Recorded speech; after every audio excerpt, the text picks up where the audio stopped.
Hello and welcome. Today, we're diving into a really fascinating idea that pulls together an ancient story from the Bible, some specific events in the heavens, and prophecies about the end times.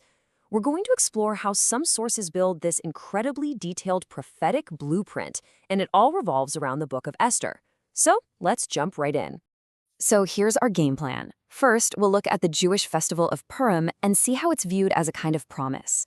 Then, we're going to look up to the sky and talk about a pattern of lunar eclipses. After that, we get to the main event, breaking down the book of Esther as a prophetic model, including how its villain, Haman, is seen as a stand-in for the Antichrist. And to finish, we'll see how all these different threads get woven together into one narrative. Okay, before we go any further, there's one key idea we absolutely have to get our heads around, and that's typology.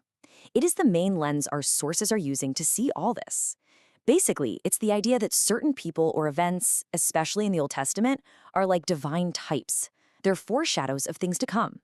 You can think of it like a divine pattern, where history itself gives us a blueprint for prophecy. All right, let's grab our first piece of the puzzle, Purim. This is a Jewish holiday that celebrates an amazing story of deliverance, when the Jewish people in ancient Persia were saved from a plot to wipe them all out. Now, according to the sources we're looking at, one particular Purim, the one on March 3rd, 2026, is seen as part of a pattern with some really deep prophetic meaning. And right here is the first big connection this interpretation makes. The argument is that the historical escape celebrated at Purim is a type, remember that word, for the Christian concept of the rapture. That's the belief that the church will be suddenly delivered from a future time of global crisis. You see the theme, right? Both are stories about a divine escape from destruction.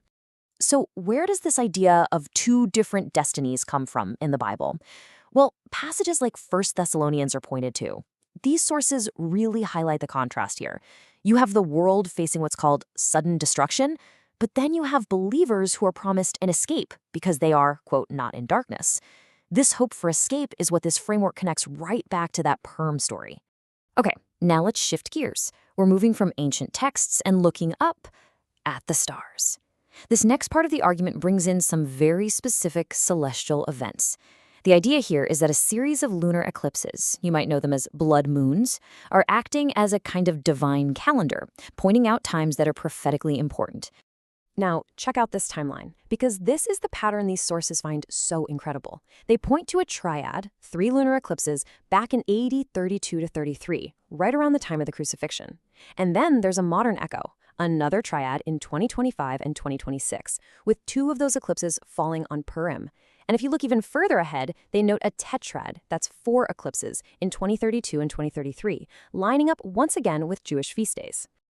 And that brings us to this number, 2000. The sources we're looking at consider this number to be a really big deal. They place a huge amount of weight on the fact that the eclipse pattern in 2032-33 happens almost exactly 2,000 years after the eclipses around the time of Jesus' death and resurrection. In this framework, a gap like that is seen as anything but random. Now let's zoom in on that 2026 Purim eclipse, because the sources point to what they call a God signature here. They see a repeating pattern of the number 3. Get this. The duration is 3 hours and 33 minutes in some places. The peak of the eclipse hits at 3:33 a.m. in others, and it all happens on a Tuesday, which is the 3rd day of the week. They also point out it happens at the foot of the constellation Leo, the lion, which is a biblical symbol for the line of Judah, a title for the Messiah. So we've got the festival, and we've got the signs in the sky. Now we get to the real heart of the whole argument. The sources we're exploring read the entire book of Esther, not just as a historical account, but as a symbolic play. And in this reading, every single character is playing a specific prophetic role in a much, much bigger story of salvation. And the play opens with 2 queens. First, you have Queen Vashti, who refuses the king's command. In this interpretation, she becomes a symbol, or a type, of Israel rejecting the Messiah. Her removal isn't seen as her being destroyed, but more like being temporarily set aside.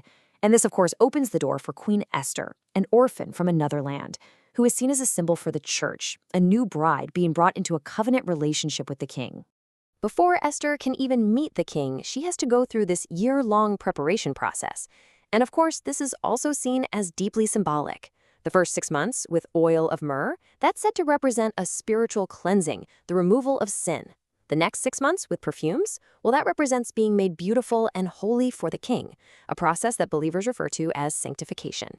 The sources also dig into the original languages for clues. Okay, this is pretty interesting. The Hebrew word used in the text when Esther was taken to the king's palace is lakak. The argument is that this word corresponds directly to the Greek word paralambano, and that is the exact word Jesus uses in the Gospel of John when he promises to come back and receive believers to himself.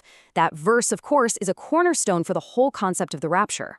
So, after Esther is made queen, the king throws this huge feast for her. The Greek translation of the Old Testament, the Septuagint, even calls it a wedding feast. And this is interpreted as a direct preview of the marriage supper of the Lamb that's described in the book of Revelation.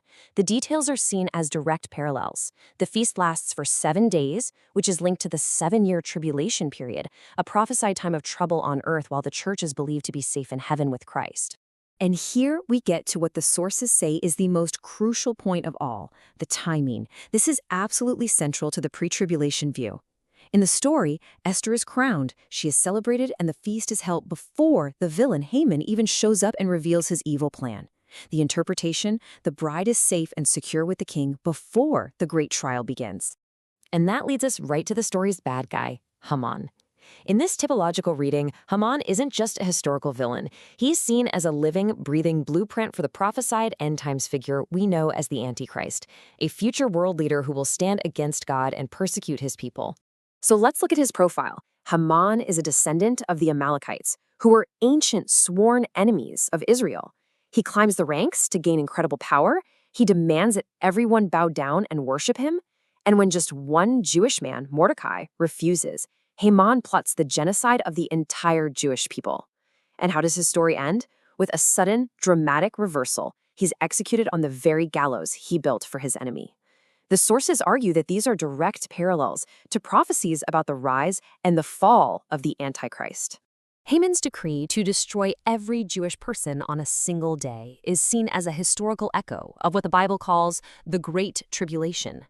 This is a prophesied time of intense persecution aimed at Israel, especially in the middle of that 7-year period, which ultimately leads to a command for them to flee for their lives.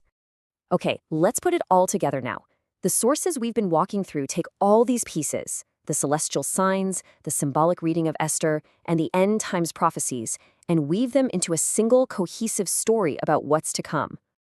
You can really think of this whole interpretation as standing on 3 main pillars. First, you have the celestial signs, those lunar eclipses falling on feast days. Second, you have the scriptural typology, reading the book of Esther as a symbolic story. And third, you have the prophetic timing that's pulled from the story's sequence of events, which is all used to support a pre-tribulation rapture. So let's just quickly recap the main takeaways from this entire viewpoint. The story of Purim is seen as a powerful model for a future deliverance. The lunar eclipses are viewed as a kind of divine signposting in the heavens. The book of Esther is read as a detailed prophetic allegory.